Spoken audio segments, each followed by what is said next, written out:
PNC is proud to support the presentation of this City Club of Cleveland Friday Forum on WVIZ PBS. Additional support comes from Cleveland State University.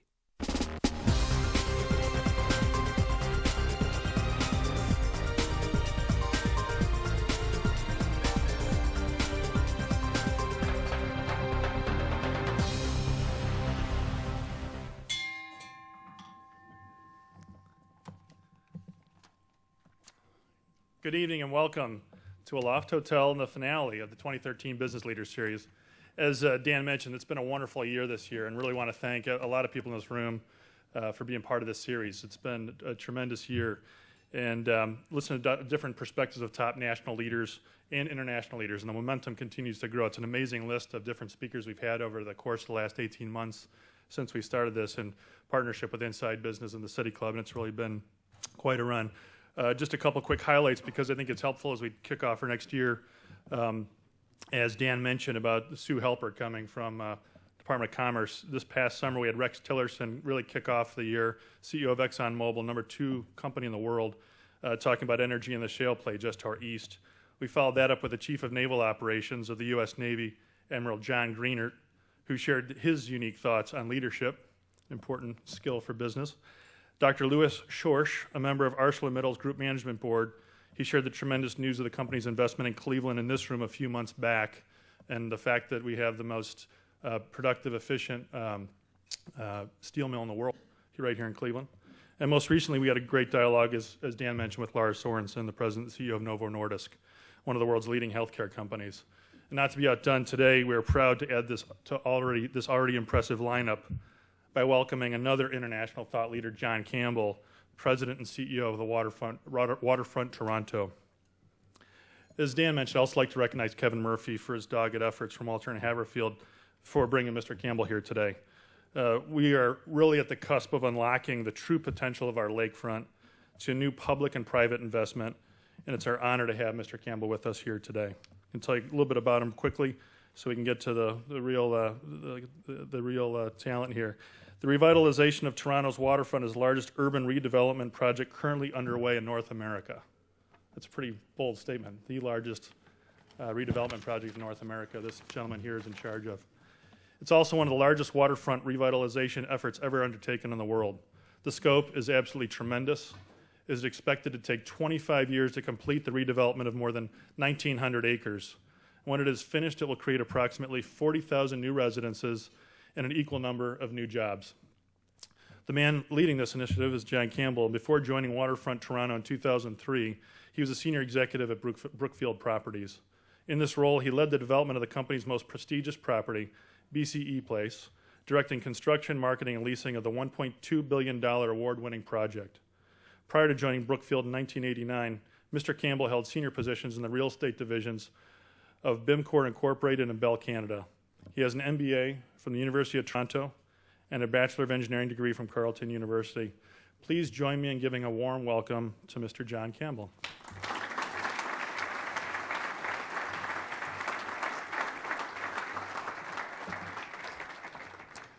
Thank you, Dan. And thank you, Cleveland Club, for having me, City Club rather, and Kevin, thanks for chasing me down. A real pleasure to be here. I'm going to talk tonight about what we're doing in Toronto. I'm going to give you a bit of a context first about Toronto itself, just a brief context, and talk about how we're doing things and then what we've done under that. So I think it's important that the how is probably as equally important as the what we've done. But first of all, we are a global city. We're the fourth largest metropolitan area in North America now, about 2.7, 2.8 million in the city proper, and about 5 something in the metropolitan area. It's a very large area, and we have the benefit really of a very large multicultural society. We're probably the most multicultural city in the world, with 240 ethnic groups speaking something like 140 languages from 169 countries. It really is quite incredible when you live in Toronto, and we really take pleasure in that and are proud of it, and it works very, very well. Most importantly, though, I think from an economic viewpoint, we are in a very unique position. We really are within a 90-minute flight or a day's drive of a market market trade area of about 135 million people. So we have one of the largest free trade areas in the world in our North American Free Trade Act, and we take advantage of that because we have, in a sense, a great home for employers coming in from other parts of the world with a welcoming environment for their employees, and we have this market area. It's interesting, from a size point of view, we have I think last year in 2012, we had the most high-rise buildings under construction of any city in the world. We have half the tower cranes in North America in the city working on projects. So we have the benefit of about 40% of the national immigration. So we typically absorb about 250,000 to 300,000 immigrants a year. The Greater Toronto Area gets about 40%. So we're growing by about 100 to 115,000 people a year. So we've pretty much escaped a lot of the ravages of the 2008 recession that others in the world have really hit on. Our lakefront, though, isn't exactly as stirring a story. We've had a couple hundred years of not much activity. The first waterfront revitalization plan was done in 1793 by Lord Simcoe, and not much has happened since until we got started. So it's been filled in. It's lake-fill. It's been occupied by expressways, railway lands, warehouses, and so forth. So it really has not been a great news story. In late 1990s, Toronto made a bid for the Beijing Olympics in 2008. Well, obviously, we didn't win because they're not called the Toronto Olympics. But the governments decided to invest the money they were going to into waterfront revitalization to really fix up and improve the quality of life in what is effectively the country's economic capital. And so they came together to form the Toronto Waterfront Revitalization Corporation, now known as Waterfront Toronto. That word revitalization is key, and I'll talk about that in a minute. So typically we're structured like any company, but our shareholders are the three governments. So we have the government of City of Toronto, the province of Ontario, and the federal government of Canada as our shareholders. They each appoint 4 board members, citizens. There's no politicians on the board with the exception of one, who's the mayor of Toronto or his designate, and we currently have his designate sitting on the board. And then beneath that we have a typical real estate company, but we don't think that way. The area we talked about, Dan mentioned it, is about 2,000 acres right next to the CBD of the economic capital of the country. Room for 40,000 residential units, about 10 million square feet of office space, plus retail, entertainment, recreation, culture, and so forth. Something like 92 or 94 parks and parkettes to be strung along the water. It's about 25-year build out, I'm not sure. I mean, it depends on the marketplace, how well we can grow and how absorb the expansion of space. But it is probably about a $35 billion project now, of which $6 to $8 billion is the public sector investment required for streets, roads, water, sewer, parks, and so forth. So it's a big project. Just to give you some scale, Battery Park is about, I think, 97 acres. Canary Wharf is 270 some odd acres. And Waterfront Toronto is about 2,000 acres. So it is a very, very large project that we're working with. Challenges? Lots of them. I mean, I think, you have your issues here, and so do we. After 200 years, one would expect a certain amount of public cynicism. I think when I started in 2003 as the first CEO, it was kind of, oh, here we go again, more studies, more consultants, and nothing happening, because we have dozens of reports. So that was a challenge, certainly. There had been a bit of what I call higgledy-piggledy sort of design and construction on the waterfront, not any great sense of comfort or any sense of scale, just a bit here and a bit there, really not very attractive stuff. In the late 90s, there was a bit of a spurt of condos that really got everyone's back up. It was not well done. Very complex projects. I mean, we're sitting or working in landfill, so the land isn't 10,000 years old post the last ice age with bearing capacity. It's 50 or 100 years old. So there's no bearing capacity. The water table's at 4 feet, and what they put in there in the last 100 years, Lord only knows. So we have a huge brownfield problem as well. So there are lots of technical problems. We know we also in the market globally for talent. I mean, we are competing globally as a city to try and attract the best and brightest people. And those kinds of things are things that will really drive our success in the future. And of course, like everybody else, limited resources. I mean, $1.5 billion starting off sounds like a lot of money, but on a $34 billion project, it doesn't get you all the way. I think if I leave you with one message tonight, and this is, I always raise this in our public presentations, it's revitalization, not redevelopment. I think we're unique in the world, I think, and the ones I've seen, in that we're really guided by public policy. How do you stop urban sprawl? How do you promote sustainability? How do you promote housing for all Canadians and not let the waterfront just be an enclave of the uber rich? How do you promote transit? How do you city build, really, and not just peddle real estate? They don't need us as an organization just to sell real estate. It's really about being guided by public policy to make sure that we're building a city. And there is a rationale behind it. It's not just to build pretty parks and places. It's what I call an economic long game. If we can build the highest quality of place and highest quality of life, we'll attract and retain the best intellectual capital there is. And that's what will make Toronto competitive on a global scale long term. So I call it the economic long game. So the business model really is to take the government grants that we received, $1.5 billion, $500 million from each level of government, plus their land. And about 90% of the land down there is publicly owned. So the business model is really to take the seed capital, invest in infrastructure, sell the land, take the profit, reinvest in infrastructure, sell the land, take the profit, and so on and so on and so forth. A good model doesn't get us there, mind you. It grows our capital program from 1.5 to about $2.2 billion. But land's still fairly cheap in Toronto. It's probably $40 per billable foot residential, so it's still not that expensive compared to other waterfronts. And the $1.5 billion of grant money is in government dollars, so that's fixed in 2001. Escalation has doubled everything in 10 years, so our project's grown from $17 billion to 35, but the seed capital hasn't grown. So it presents some challenges.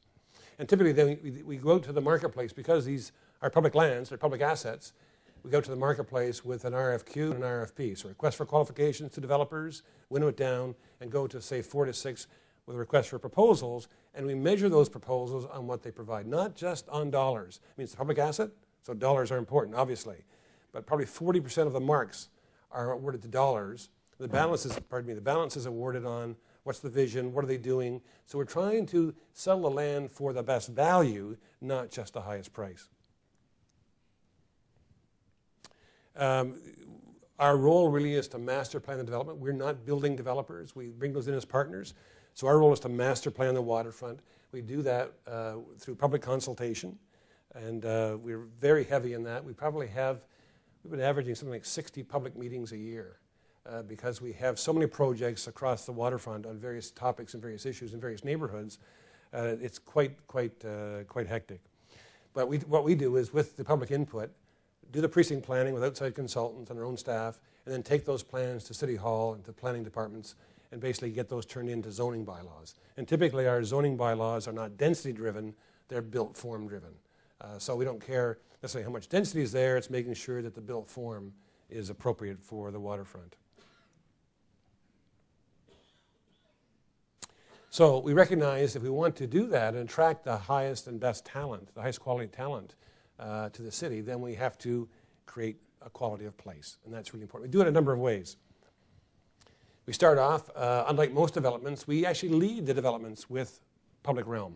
I mean, public realm is what really defines great cities. When you go to Paris, the buildings don't amaze you, it's the public realm. That's what makes great cities.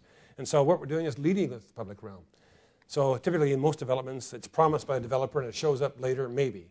In this case here, we're doing it for 3 good reasons. One, huge public cynicism over 200 years, so this basically convinces people we actually are going to do it this time. Secondly, it sets a standard of design excellence for the surrounding areas.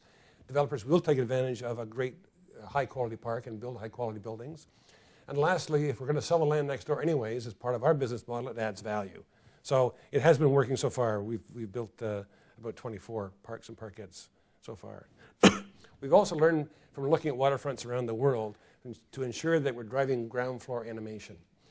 If any of us were sitting on a park bench in the public space, and behind us 20 feet away was a picture window of somebody watching the hockey game behind the window, you wouldn't feel comfortable. So what we are trying to do is avoid the unofficial privatization of public space. So all park edges and water's edges at grade are taken up with retail or commercial or institutional or educational, anything but residential.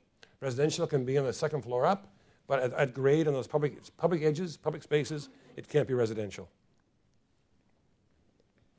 We're also making sure that we provide waterfront views, designing the buildings and the precinct plan so people do get views down to the water. I think the initial criticisms I faced when I first came on the job 10 years ago were from residents who had seen the little spurt of development activity in the late 90s, and it was sort of defined as the wall of condos on the water. And the intent was that we don't want to replicate that and further separate the city from the waterfront. We're also trialing new street typologies. These are called woonerfs. It's a Dutch term. On some of our back streets, we're looking at creating streets where cars don't have priority. Now, this isn't going to work on an arterial road or a collector, but on a side street, we're saying you pedestrianize the surface. There's no signage. There's very little curb. We have to build a slight rolled curb in to handle the visually impaired. But typically what it means is that everybody has the same right-of-way. I mean, we're all used to driving on the black stuff curb to curb, and that's our right-of-way. But here's an area where it's a pedestrianized surface, bicycles, pedestrians, cars, all mix. And it seems to work in Europe, and we're trialing it in one of our precincts in East Bayfront. So what our motives, I guess, bring the waterfront back to the people. I mean, this is on land that's been hived off by industry and various uses over the years, so we're trying to really reopen that and bring people back down, which is really critical. And we're doing that, in some cases, by actually trying to attract the best design. We have a real core value in design excellence. We have 4 of the top 10 landscape architects in the world working on projects on the waterfront. This is part of a design done by West 8 out of Rotterdam. We call it our wave decks. But it's really critical to get that quality of design. We also do international design competitions. We don't measure the talent by the color of their passport. We look to the world for talent. This particular design competition attracted 38 submissions from 17 countries around the world, and we picked the best. We also have created Canada's 3rd design review panel. So anything in what's called the designated waterfront area of 2,000 acres has to go through the review panel before it gets approved. So we have architects, engineers, planners from across Canada who come in as volunteers, sit at the table, and opine on submissions of the developers and park builders and so forth, park designers as they're coming forward. So it's a very humbling experience for many, but it has raised the bar insofar as making sure we're not just building good design, we're building great design. I mean, you get to do your waterfront every couple of centuries. You better do it right. We also have a very interesting public art program. I don't know if Cleveland has this, but in most major cities, there's an extraction. In Toronto, it's 1% of the hard cost a developer pays has to be put into public art. New York has it, London, England has it. It's fairly common. But it ends up typically in what I call Band-Aid art. A developer will put a tapestry in the back of the lobby or a little statue over in the corner. And we say, well, let's do it differently. Because we're the master planners of the whole waterfront, let's be the broker. Let's basically craft a community-wide art program, place the art in highly public visible areas, and we'll bankroll it. And with the city's help, we'll collect the 1% from the developers as they come on stream. So that way, we achieve the 1% collection from the developers.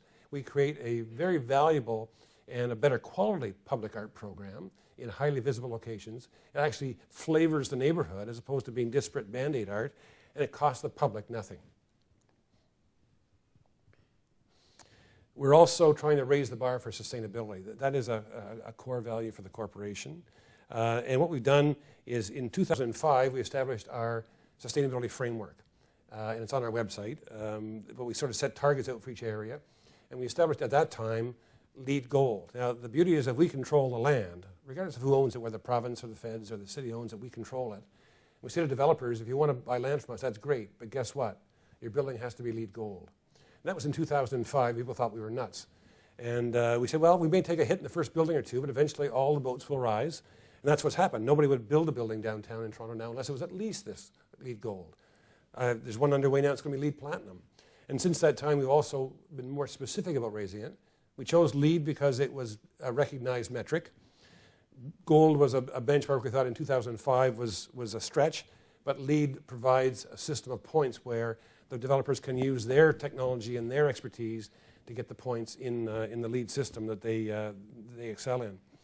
Since that time, we've looked at green roofs, energy conservation, and going forward from this year on, we're insisting that all developers build the residentials with no shear walls.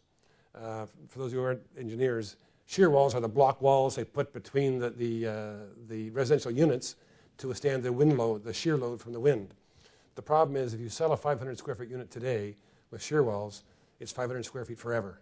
And so what we're doing is asking developers to build like you would an office building with an open floor plate, so that if a young person buys a condo today, in 10 years' time they can buy their neighbor and put them together if they want. We're also focusing on early transit. Anecdotally, Stockholm did this for their Hammarby project by having transit there within 18 months of the first occupants. The modal split went from the low 30s to the mid 70s using public transit. So it's critical. We have a problem in Toronto, and our transit system is one of the worst funded transit systems in the world. 82% comes from the fare box. And typically you can't get transit to your project until you've got demand. Well, in 3 years' time when you have demand, all habits are formed. And so we feel it from a sustainability point of view, we can get people to change when they're vulnerable. When they change their home location or change their job location, they're vulnerable. And we want the rail in the street.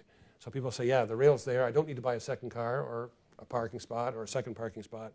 So that's key for us. So we're really, and it's easier said than done. I mean, it really is challenging because it's very costly, but we're working on it. We're also recognize that because we're in brownfield soil, we did a study and said, when you look at our developers, they're going to have to pull away about 2 million cubic meters of brownfield soil and take it up north somewhere and bring 1 million cubic yards back down into the site. So that doesn't sound too good. So we had a group do a study for us, and it resulted in, if we adopt the typical dig and dump approach, take it up north, and it's going to cost us an extra 50 million kilometers of truck traffic. We do the studies and look at road wear and tear, accidents, congestion, fatalities, public health, because we're a single-payer health system in Canada. It's about $65 million. So we said, well, we can't write checks to support that, but let's craft a business model that basically drives people into recycling the soil. So we have a private sector operator basically taking the soil and recycling it, cleaning it, and we're reusing it in the project. And that, how we do it is by saying to developers, you've got to take your soil there as long as it doesn't cost you any more than they can dump. So it doesn't cost the public a discount on the land value, and this guy gets his feedstock, and roughly the prices are about the same, so everybody's happy.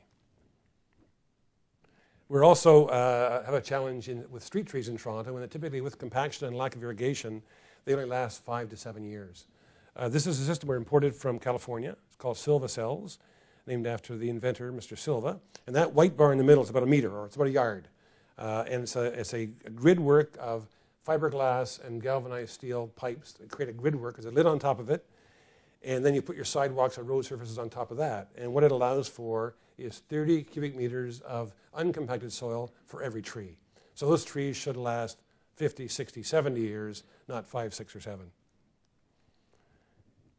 We also are combining art and infrastructure. Sherburne Common is one of our parks, and we're combining public art with infrastructure. And what we're doing basically is collecting stormwater. It comes into the basement of that pavilion in the little circular diagrams, the pavilion at the back. It's UV treated. It's piped up into our public art, which is what I showed you a minute ago. It comes down that chain metal screed into a pond through a biofilter and then out into a creek into the harbor. So it goes out of the harbor about 99% pure. So we're combining public art, infrastructure, and parks and recreation. We're also doing something that's a bit novel. Typically, where you have these connector pieces under overpasses, they're dark, dreary, somewhat unsafe spaces. That's, if you remember your fairy tales from when you were a kid, that's where the trolls used to live, under these things. What we're doing here is we're taking advantage of those as a free roof and creating what we call Underpass Park. So this is a connector between two neighborhoods, which now becomes, it's a hard surface, but it has jungle gyms, basketball hoops, skateboard parks, and so forth. So we've turned it into a well-lit, well-used park amenity rather than a dead spot. And of course, all this really is spurring economic growth and development in the neighborhoods around us. We're also doing something quite unique as well. We have Canada's first ultra-broadband open access broadband network. Open access means anyone can go on. So if you're subscribing to Verizon or AT&T today, you get their services. With an open access system, you get anybody's services. The carriers can go on, schools can go on, governments can go on. It's the model the rest of the world is working with. except in North America. In North America, in Canada and the US, we're still competing, the carriers compete with hardware. And so what we're doing is putting in a system here that allows very, very high speed, because in our case in Canada, we used to be a leader in telecommunications and innovation, and we now slipped last year to number 34 behind Romania, and that's just not acceptable. So what we're doing really is putting in a high-speed network. It will be a 1 gig backbone for residential, up to 10 gigs for commercial. Each condo will have 100 megabits per second, synchronous, not asynchronous, so it's up and down, same speed, with no data caps, because we want to promote its use, not toll it. And what we've done is create a hybrid business model where we have a small carrier coming in, we extract a fee from the developer per door, apply those two, and we sign the condos up on a compulsory basis for a 10-year deal. And that's probably half the price of what they'd pay. So it's a bit awkward. You know, no one likes the word compulsory, but it's built into the development deals we sign with the developers. And the carrier has to provide top 7 of the world performance when it comes to price performance as measured by the Intelligent Community Forum in New York. So he can't sit there and mine it. He's got to basically constantly upgrade it. We're also extracting a slightly higher price from the market developers, because we want to make sure that the low-rent housing, the affordable housing rather, also has the same broadband. We worry about the digital divide. Nobody can be left behind. We're city buildings, so we can't have them and us. That's a very important element for us. So that kind of defines the principles by which we operate, so I can show you what we've done. We've built 24 new or improved parks. We've been working in 3 precincts. This one's about 55 acres, and that's what it was before. We've actually put in Sherburne Common, a major 4-acre park I mentioned earlier on, before and after. And we also note that like Cleveland, we have winter in Toronto. And it's easy to animate a waterfront in July and August, not a problem. But come February, it's pretty brutal. And so we have to think about things. How do we accommodate winter and bring people down and make sure that we celebrate winter and or at least be able to tolerate it? And we've done something else as well that helps in that regard, which I'll show you in a minute. So here's Sugar Beach before, next to the sugar factory. And we don't move the sugar factory. And we now have a beach modeled after the Perry Plage in the Seine River. So you can't swim there, but you have deck chairs, umbrellas, and it's very, very well used and very, very popular indeed. And we have, commercially, we've brought in our first anchor tenant, 1,200 employees in the high-tech sector. This company basically owns TV stations and radio stations, owns broadcast channels, and produces as well. So again, brings the right crowd down, because we're actually trying to develop this particular precinct as an ICT, Information and Communications Technology hub. We've also brought in George Brown. For winter, one of the secrets is bring students down there, because they're there in January and February. And they keep the retailers alive, so it keeps the pubs going, keeps everything going. So it all kind of works on itself. So it's a challenge to do it. I talked to every college president within a 50-mile radius, and they all said, great idea, but you know, that's a satellite, it's got security issues and administrative costs. There's a step function. We were able to attract the local downtown community college to expand their territory a bit and come down to the waterfront. This has 5,000 students going through it a day, part-time and full-time and staff. And we've got some condominiums that are going up. This is for sale, designed by Moshe Safdie, a famous Canadian architect. The Heinz Corporation we brought into the area to develop a 10-acre spot. Their local partner, residentially, is building this first building, and it's 80% sold already, starting construction in spring. And that's kind of what we want to build afterwards. That's what it'll come to in that particular precinct of about 50 acres of the 2,000. We're also working in an area called the West Donlands. It was a pretty derelict area, brickyards, tanneries, all kinds of pretty heavy industry. And what we're doing there is building Underpass Park, Corktown Common, which is a huge 17-acre park on top of what we call a flood protection landform. All of downtown Toronto faces a flood risk. And we have to design from a regulatory point of view to the last big storm, which was Hurricane Hazel. And so if Hurricane Hazel hit in this particular river watershed, we'd have 2/3 of the water of Niagara Falls coming down by this spot. So it would flood all of downtown. So we've had to build this huge landform. And on top of that, we said, well, let's not waste it. Let's build a great park, which is what we've done. Another shot of the pavilion at the top. We also have condos going up. This is our first first residential building on a commercial development going up River City. And because we were well underway in planning for our West Don Lands community, we were successfully thinking in attracting the Pan Am Games to Toronto for 2015. And the village is really a core element to any Olympic or Pan Am Games bid, because that's the experience the athletes take back with them, not the pool or the stadium or whatever. It's the village that really drives the deal. And so we were able to show the evaluating committee we were already under construction. And so what we're doing now is basically, with a private sector consortium, building all the houses we said we were going to build, the same format, mid-rise, low-rise, a bit of high-rise, use them for the games, and then they go back to their eventual end use. So whether it's, in this case, there's 2 affordable rental buildings being provided by the province, there's a George Brown student residence, there's a YMCA, and there's several market buildings, in which case they will pre-sell the condos, they'll board off the kitchens, let the athletes use those as bedrooms, effectively, and then afterwards they'll go back to the pre-sold owners, and they will fit them out and turn them to the marketplace. And this allows the developer to use the other land he hasn't built before the games to create more value, because he's created a sense of place. This is called the Canary District. We also have a mandate to make sure, as we're building out, that we provide land for 20% of the units in the waterfront to be affordable rental. Affordable rental isn't our rent-geared income. It's about 80% of market if the money flows to the city. We've been fairly fortunate now. We have 3 buildings underway and a 4th about to be started very soon. But we don't have the money to basically provide the additional capital subsidy to build a building, but we do provide the land. And so that's, we've got the Toronto Community Housing Corporation going as our first partner, and we've got several other people going into West Don Lands building buildings as well. So that's what it looked like after. And that strip, that J strip to the right where the park is, that's the flood protection landform. So the last district is the Central Waterfront, and that's what it looked like before. When we initially looked at this place, we thought that it had really been developed, and then we realized it was not well developed. And you had that mixture of, I call it higgly-piggly design, that made you not comfortable whether you were in public space or private space. I had people calling me from their condos complaining about people being in their park. So we had to really find a way to make sure that we redeveloped that and give it a sense of public space. So we did work in 2006, so we took the heads of the slips and converted them to these wave decks. We've also built 2 large plazas right in the center of the waterfront, one called Canada Square, one called Ontario Square. Probably guess who funded them.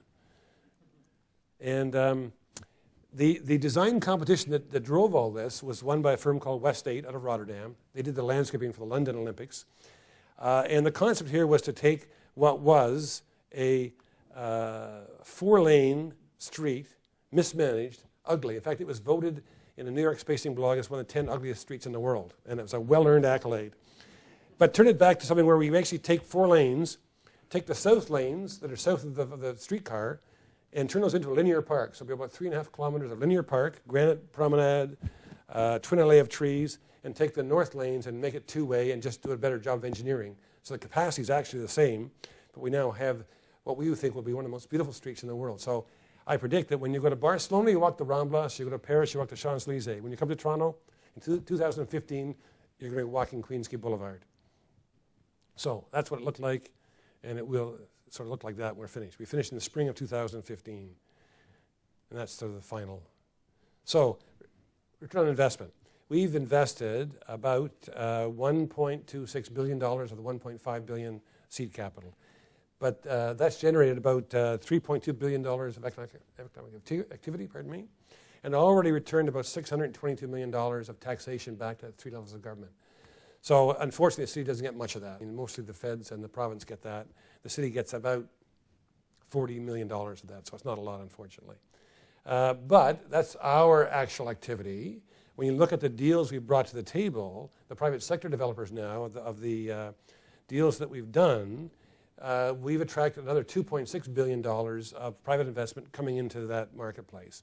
And that'll generate another $800 and some odd million of tax revenue. So already, with the deals we've done, and we're just starting, we'll have returned the $1.5 billion of seed capital in government revenues. And when you look at outside our area, because of the focus on the waterfront, there's lots of work being done in the periphery of our area. about 44 projects.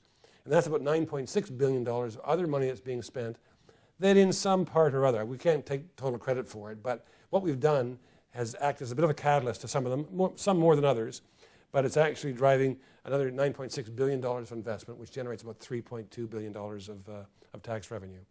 So the long economic model works. We've come a long way. We've got a little bit more to do, obviously. We're about halfway through our 20-year mandate. The next tranche of land is called the Port Lands. It's about 850 acres. Very challenging because it's also under flood risk, and we have to find a way to flood protect that land before we can develop it. And that's about a $735 million task. And what we're doing there is currently you see on the upper right of the slide, the channel comes down, which is the river, and it does a hard right. And what you see on this slide is a new river that we have to create to basically relieve the pressure when you have that flood. Because where it does that right turn now, that's where like 2/3 of Niagara Falls hits in that storm condition. And lastly, we're facing what a lot of major cities are facing in North America. A lot of expressways built, post-50s in the car era, and they're reaching end of life. So we're struggling with what do we do with this 3.5-kilometer section of raised expressway right in the middle of downtown? Do we do nothing, which is basically rebuild it as is? Do we improve it? Do we replace it? Or do we remove it? So we're going through all those machinations with the public now to try and find an outcome. And we'll be taking a recommendation back to City Council in March of next year to figure out what to do with it. The nice thing about this is that it's falling down. So even under the environmental assessment, the do-nothing solution, which is rebuild it in place, costs $250 million. So that gives us some options. We've got some things we can do. As opposed to being a theoretical exercise, we can really say, okay, what should we do? So with that, I will close my comments and open the floor to questions. And Carrie has a...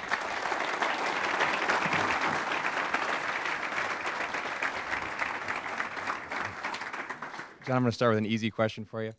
You described when we were up there, one of the terms you used I really liked was the theater of the harbor. Can you describe to everyone here what you mean by that and how that works in Toronto? Yeah, I'll have to give a bit of an anecdote as to how it came about. I was in my first year in the job, I went to a conference in London, England, a Waterfront conference. And I met a chap from South Africa just on the Cape Town waterfront. And he's saying that he initially got really fussed about the fact he had these white tablecloth restaurants outside on a sidewalk. And he had fishermen bringing their fish and selling a fish right across the sidewalk. And then he realized, he says, no, that's the theater of the harbor. That's what brings people down here. And I've used that expression a lot because we have a sugar factory right in the middle of our waterfront.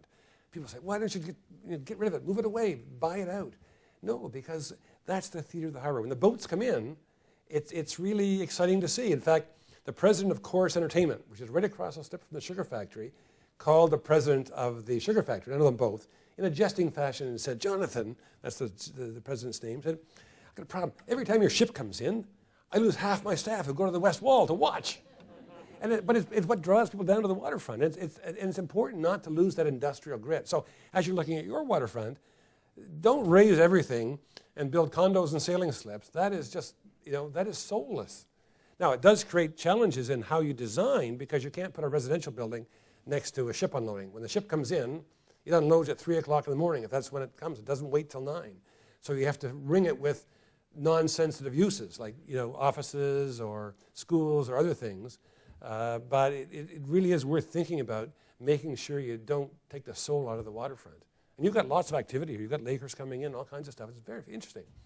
People like to see that. And so don't strip it out. Welcome to Cleveland. I'm heartened to see that Toronto is following Cleveland's lead on redeveloping its lakefront. But I have two questions. We're late, but we're catching up. That's an inside joke. The Clevelanders appreciated it, believe me. But two questions. Cleveland has a big Metro Parks levy to improve our parks, which are great. But you mentioned parks having an influence on real estate development nearby. I'd like to know what evidence there is in Canada as it relates to that. Second, I'm curious about the shipping and your port activities. A lot of this is port land. Have you seen such a decline in shipping that you're reclaiming a lot of that property? Yeah, on the first point, there's lots of studies done that show that if your residential building is within so many feet of a natural resource or a water's edge, there's an uplift in value. So I think I don't have the studies, but studies are out there that show that there is a value appreciation. And so in our portlands, where we're showing a new river through, one of the advantages, we're actually trying to increase greenways, which are spillways, and river edge to actually add value as we do the exercise of flood protecting the portland. So I think there's evidence out there that gives you an uplift, up as much as I think 16%. On the shipping, Toronto's a very small port. In fact, it almost got delisted as a port until politicians intervened. We get about 250 ships a year, and it's mostly sugar, cement. There's 2 companies that bring in cement there, aggregate, and salt, and that's pretty much it. So it's not a heavily used port at all. So you're seeing some of the same pressure there, like why do you need that land? But we are taking back some of the port lands, but we do recognize that in our sort of consultative process, the port is a necessary function. I mean, how do you got to bring in cement. You have to provide room for concrete plants, because you can't have a concrete truck drive an hour into the center of the town. It'll be hard by the time it gets there. So we have to balance all those community needs, industrial needs. And I would say as well, in talking to my colleague, the president of the Port Authority, I think we all recognize that probably ports are going to get more important going forward. It's one of the cheapest ways in an environmentally sensitive area to ship big goods. I mean, Jeff Rubin, who's the former chief economist for the Canadian Imperial Bank of Commerce, wrote a book, Why Your Earth's Getting a Lot Smaller. And with the price of fossil fuel going up, shipping may see a resurgence. You'll see manufacturing come back and probably shipping. That's a nice editorial for issue 82. Vote for the port, including Cuyahoga County Port Authority on the ballot Tuesday. I'm Chris Ronayne. I was a planning director from 2002 to 2005. My chairman was sitting next to me as the chair of the planning commission, and our lakefront plan manager is just a table down. In 2000, I've been suckered, right? Yeah. No. Well, I just wanted to quickly, compare and contrast, but as quick as possible. The spirit of the question is about pace and pacing on your waterfront. We came up in 2004 to give our presentation to you about sort of taming the beast of our roadway between us and the lake, and it was in the context of your Gardner, and it was our shoreway. Arguably, I think Cleveland's made tremendous progress on what we've done on our main line, Main Street, Euclid Avenue. We're about $8-9 billion now in investment. But to the water's edge, we've made less progress. And our takeaway gift to the city of Cleveland, our leave-away, was to actually build an organization like yours, a Waterfront Development Corporation or Waterfront Development Authority. And it hasn't happened. But my take from what you presented in the 10 years since we've seen each other is your market, your federal government's involvement, and your organization are material to your pace that's been ahead of us on the waterfront. Curious your take on that relative to your organization, and also what's been the force of change that's actually put you in a great mode. And we are making progress in Cleveland, just there's things that you're doing faster at the water's edge. Thanks. Well, boy, it doesn't seem faster. I've been at it 10 years, and I was 6 inches taller and had a full head of hair. It is been very challenging. Our organization, we have certain limitations. Like as a corporation, we're not empowered. I can't borrow money. I mean, my colleague in Hamburg, Germany, issues a $3 billion bond, and he's way ahead of me. He's way out there. And so we're still doing it slow, unfortunately, much slower than I would like to do it. But as you know, in the public service, it's challenging to spend public dollars. You have environmental assessments, you've got public consultation, so it's a slow process. I think the change for us is the fact that our first 5 years, I took all kinds of shots from the press about the moribund waterfront, nothing happening in the waterfront. But you know that real estate has a long gestation period. And real estate in the public realm has even a longer gestation period. I mean, the public thinks the project starts when they see a tower crane. I mean, it's almost over. So we're at the point now where in the last 3 or 4 years, people can physically see what we've done. We've been beavering away for 10 years, and we're like a submarine, we're below the waterline, just periscope depth. Now we're, up and cruising like a hydrofoil. Everything is visible, and so it really has changed the public and the press perception of what's been done. Our Gardner is still an issue, and some of these things, unfortunately, become very politicized. We had a mayor previously who was very supportive of taking it down. The current mayor is not. And and next year's an election, and who knows? So we have those challenges working in the civic arena, just like you do. The organization, I think, helped drive it, gave a focal point, and I would say that the best thing we did was we got public support. I would say the biggest asset the corporation has today is public trust. When we first started the Gardner, I had some of the citizens come to me and say, how can we help you take down the Gardner? We want to take it down. I said, wait a second. Out of fairness, This may drive more cars through your neighborhood. He said, that's okay. We know. We trust you. We'll work it out. I was stunned. But it's because we've had so many public meetings and we've listened and actively listened to people. So I think an organization can be a great catalyst to have and help it happen, but also depends on how you perform in that organization. If you adopt a sort of, call it a normal governmental mode, which is environmental assessments or tick-the-box exercises, it's not going to work. But if you can enjoin citizens, then I think it can be a great catalyst.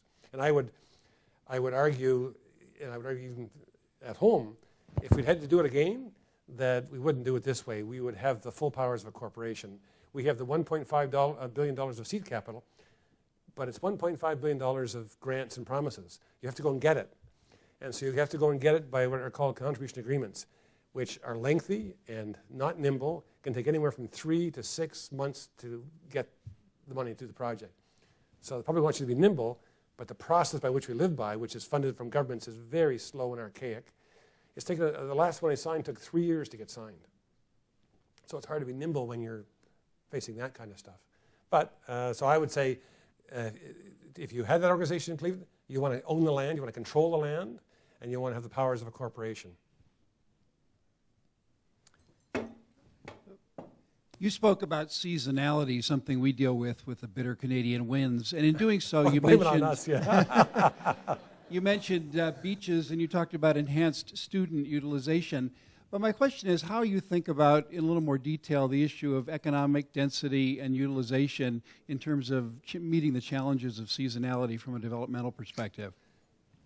Yeah, it's a tough one. In my last job when I was at Brookfield, we owned an office property on the waterfront. And I used to tell my VP of leasing, don't waste any money taking guys down there to try and lease it between September and May because you won't lease the space. So what we're trying to do really is, as we lay out the plans, make sure that we're providing that mix of residential and jobs and retail all together to try to create a community in there that basically, it isn't just a go-to location. There's people living there, there's people working there, there's good transit there. So all those things we think will help make the economic issues work. I mean, it's still tough. And what we're doing as well is, in a lot of cases, in the Heinz case in particular, we gave them a large tract of land because what had been happening in the past is that residential developers get their money from the second floor up.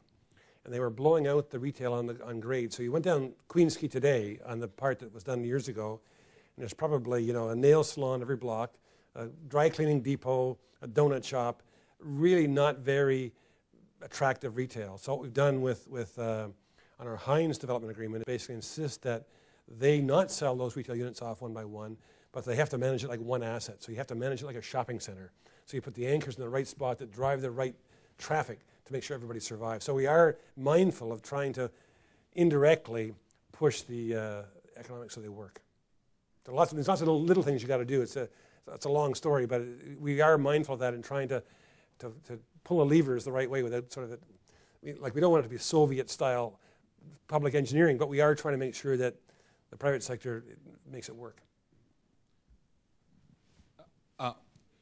Well, so from the perspective of the private sector development community, I can tell you many of us in this room are insanely jealous of what you've been able to accomplish and the resources you've had to do it, and you've done a wonderful job, and we've been studying it for a long time. 2 questions. One, are the private developers able to make the relationship between construction costs and rent work without any additional assistance in your trade area, or do they have to find other tools to close the gap and get a project out of the ground? And secondly, can you talk a little bit about how you're storing vehicles and who's required to manage the parking requirements that all this demand drives? Yeah, on the first, I mean, they better find a way to make it work because we're not going to. So, I mean, I think a lot of it, when you go out to the public, it all work, how the performance all works backwards. So, what eventually happens is the land price people will bid reflects the rents they can get. So they work it all back. So we don't provide in our structure any subsidy for commercial rents or anything like that. Now the city has provided a what they call a community improvement plan. So it's an effective, I would say, $5 net effective over 10-year reduction in city taxes to get the jobs in that area. Now it's spread beyond the waterfront as well. It's other areas. Depends a lot on what business you're in. I mean, we've got a problem in Toronto in that the downtown office sector is taxed extremely heavily compared to the residential. Like It was like 5 to 6 times. Now it's down to 4.5. Most cities, it's 2 times. So you had this excess of jobs out to the outer ring. They're coming back down because of talent's there. And the tax has been restructured to come down over 15 years. And there is this $5 net effective decrease. But from the sort of our point of view, the economics are driven, it all boils down to what land price they can pay. So if they got to charge $35 net, if that's all they can get, or whatever it is, it all works back, and that's what we get in the way of land value. John, thanks for joining us here.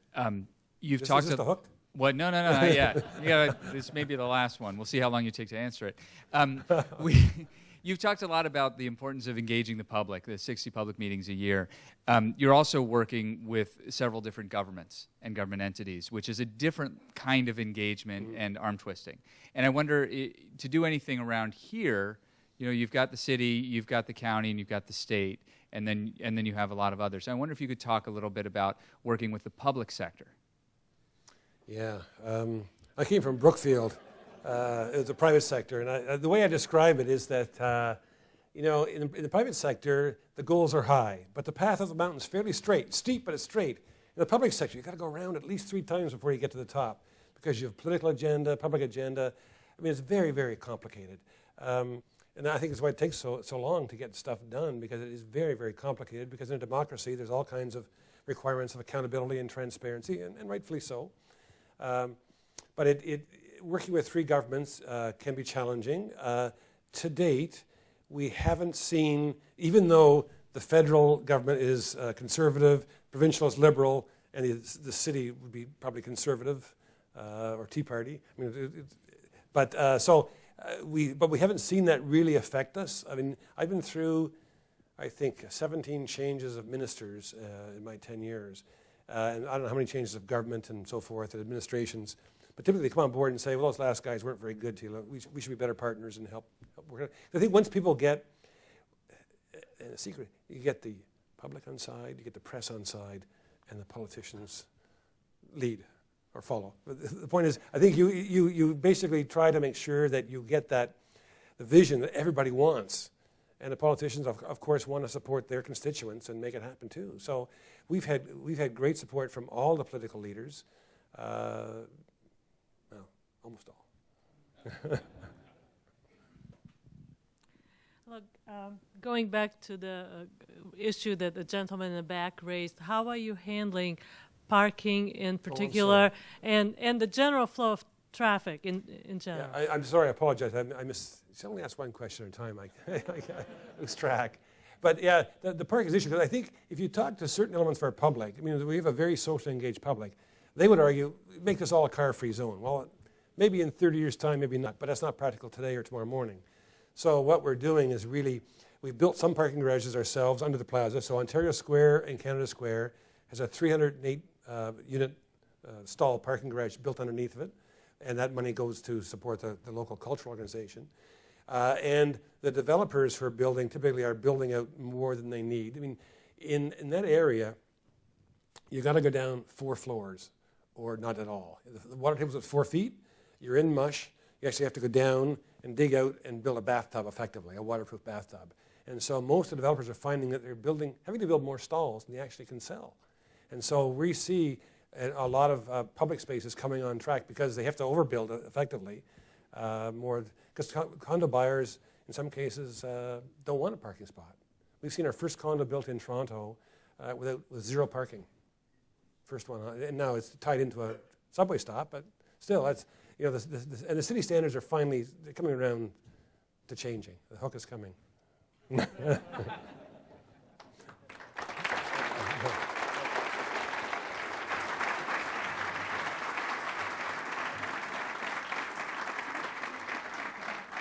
Thank you so much, John. Today at the City Club, we've been listening to a Business Leader Series program featuring John Campbell, President and CEO of Waterfront Toronto. That was fantastic. Thank you so much.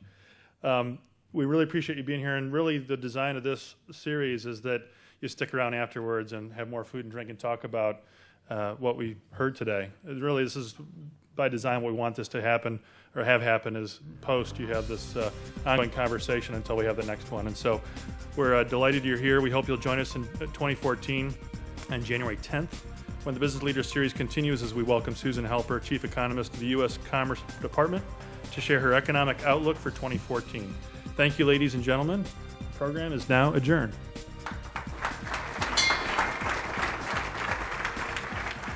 For information on upcoming speakers or for podcasts of the City Club, go to cityclub.org.